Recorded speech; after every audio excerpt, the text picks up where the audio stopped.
네, 안녕하세요. 10월 4일 화요일 짱목과 말씀 수다의 시간입니다. 오늘 우리에게 주시는 말씀은 마태복음 2장 13절부터 23절 말씀, 하나님의 말씀인데요. 우리 다 같이 보시겠습니다.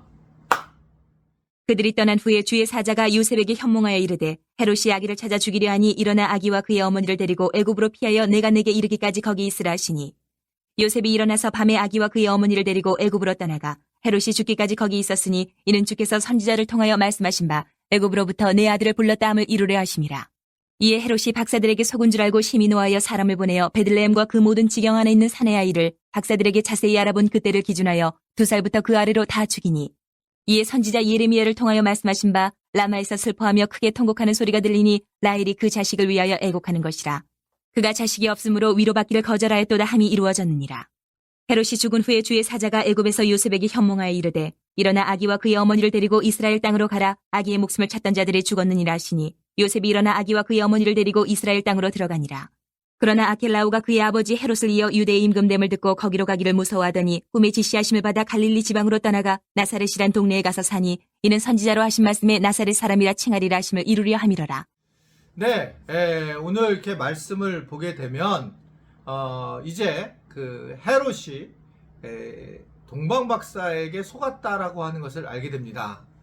그리고 그러다 보니까 이 동방박사에게 속였다는 것을 알게 되니까 그 두려움에 결국 수많은 2살짜리의 사내 아이들을 죽이는 일을 하게 되는 장면을 볼 수가 있습니다. 굉장히 무서운 얘기죠. 그리고 정말 두려운 얘기입니다. 어떻게 이럴 수가 있을까? 이 2살 이하의 사내 아이를 무조건 죽이라고 그렇게 할 수 있을까? 우리는 이해를 대부분 할 수 없죠. 여러분, 어떻게 보면 그런 거잖아요. 뭐 러시아가 우크라이나를 갖다가 공격을 하게 됐고 계속 이제 수세에 몰리니까 결국 징병들을, 이 국민들을 징병하게 되고, 그러면서 이제 징병 안 된 사람을 10년 동안 감옥에 반대하는 사람을 놓겠다. 자, 이게 뭐 너무 과도하잖아요. 근데 왜 과도하게 될까? 그건 아주 간단한 겁니다. 헤롯이나 푸틴이나 실제로 두려움에 사로잡혀 있는 거예요. 사람들은 두려움에 사로잡히면 상상할 수 없는 일을 행하는 걸 볼 수가 있습니다. 상상할 수 없는 죄를 범하게 된다는 걸 알 수가 있어요. 그래서 이 두려움이라고 하는 것은 정말 무서운 거다라고 생각할 수 있어요. 이게 내가 두렵게 되면 과도한 행동을 취하고 과도하게 생각을 하게 되고, 그러면서 이제 공격적이 되고 그리고 폭력적이 되는 그런 모습들을 많이 엿보게 되는 것입니다. 저도 거기에 포함되어 있어요. 저도 두려움에 사로잡히면 결국은 목회하는 데에 부드럽게 하지 못하고 계속적으로 거칠게 하는 그런 모습들 제 스스로가 경험을 하게 된 겁니다. 제가 이제 안식을 갔다 오니까 오늘 보니까 영상 찍는데 보니까 괜찮네. 그때는 막 퉁퉁하고 그랬는데 그래도 좀 괜찮아요? 예, 외모가 감사합니다. 이게 칭찬해 주는 분들이 또 고마워하시는 분들이 많아서 감사한데, 어떻든 이제 결국 제가 그럼 안식월에 갔다 목사님은 달라진 점이 무엇입니까? 라고 묻는다면 두려움이 사실 없어진 거예요. 그제는 제가 경험하지 못했던, 지난번 안식월 때 돌아올 때는 그런 상황을 겪으면서 너무너무 두려운 겁니다. 그러다 보니까 제가 막 판단도 흐려지고 어려워지는 그런 상황이 됐는데, 이제는 정말 많은 일들이 일어날 수도 있겠죠. 뭐 없겠어요. 사람들 사는 곳인데. 그런데 제가 두려움을 많이 내려놓고, 그리고 이제 제가 평강을 누리게 되고 찾았다라고 하는 것이 가장 큰 저에게는 어떻게 생각하면 복이다, 축복이다라고 생각을 해요. 하나님만을 이제 믿으면 되겠고, 그런 믿음을 가지고 내가 묵묵히 이제 목회를 하게 되면 마지막을 잘 마무리할 수 있겠구나라고 하는 생각을 하게 되는 것은 굉장히 좋다고 생각이 됩니다. 저는 안식월을 꼭 나중에 후임 제 목회자가 오셨을 때도 보내주셨으면 좋겠어요. 그리고 정말 평상 상식 일반적으로 살 수 있도록 그런 시간을 넉넉히 주면 되게 도움이 되겠다.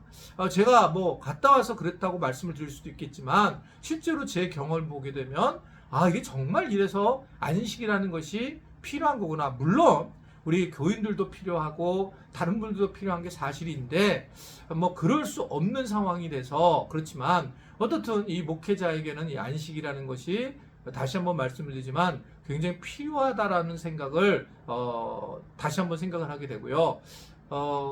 보내주신 우리 당회나 또는 우리 목회자나 또 우리 교인들에게 다시 한번 진심으로 감사를 드립니다. 네, 몇 번 하는지 모르지만 근데 진짜 감사하는 마음이 있어요. 결국은 이 두려움을 사로잡힌 헤롯이 결국 큰 일을 잘못하게 됐는데, 근데 이 일을 맡게 됐지만 한편 이 그 아기 예수와 그리고 요셉과 마리아는 어떻게 되었을까라고 했을 때에 결국 천사가 이것을 알려서 요셉이 이제 데리고 도망을 가게 되는 이 애굽으로 도망하는 그런 과정을 겪게 되는 걸 볼 수가 있습니다. 우리가 인간적으로 아무리 어떤 일을 계획해도 하나님께서 하시는 계획을 막지 못한다라고 하는 것을 아주 분명하게 보여주는 것입니다. 우리가 노력을 하고 우리가 애를 써도 결국 하나님께서 하셔야 될 일이라는 것은 이것을 깨닫는 순간부터가 우리가 믿음 생활을 제대로 할 수 있다는 겁니다. 우리는 늘 그렇게 생각해요. 내가 하는 일을 하나님이 도왔으면 좋겠다라고 하는 겁니다. 그러다 보니까 내가 원하는 바로 안 됐을 때 하나님 앞에 화가 나고 하나님이 없다라고 얘기를 하는 거예요. 근데 우리는 늘 고백하잖아요.